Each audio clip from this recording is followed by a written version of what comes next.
More than 50 years ago, a diving accident left Joni Eareckson Tada in a wheelchair, unable to walk. Since then, she has been a strong advocate for people with disabilities.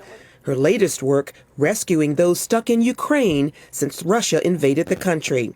She told us on CBN's Prayer Link about the difficulties many have been facing, calling their plight horrific. Just imagine if you're a quadriplegic like me. I can't use my hands. I'm in a wheelchair.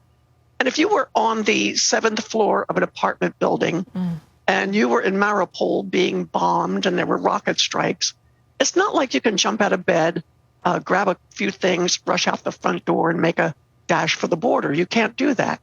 And so a lot of these people with disabilities are stuck in apartment buildings. A lot of them are in basements. She explained how her ministry is helping get many out. We've been working with our in-country partner, Galina. Galina and our teams have been out searching for these people, even in the most dangerous eastern parts of Ukraine, to rescue them and get them across the border and to safe haven in not only Poland, but Germany and the Netherlands.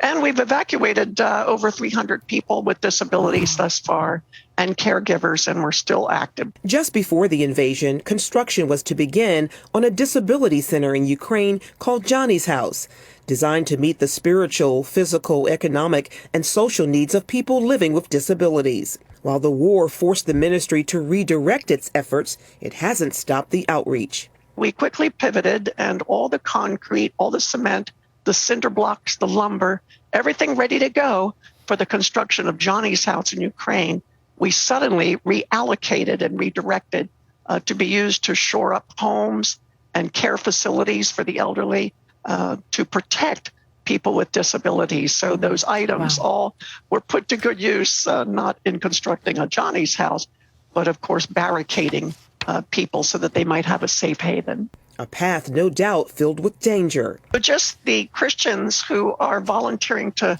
drive these buses along the corridors where there is heavy shelling, even the drivers of these vans are taking a great risk. Meanwhile, Joni is encouraging believers to pray for those helping with rescue efforts in Ukraine. These people are exhausted, shell-shocked, but nevertheless, they're practicing Christianity with its sleeves rolled up. And so please pray for Galina and her network of friends and co-workers who are making the valiant and very brave and courageous efforts to go into the most dangerous parts, find these people with disabilities, and bring them to safety. Charlene Aaron, CBN News.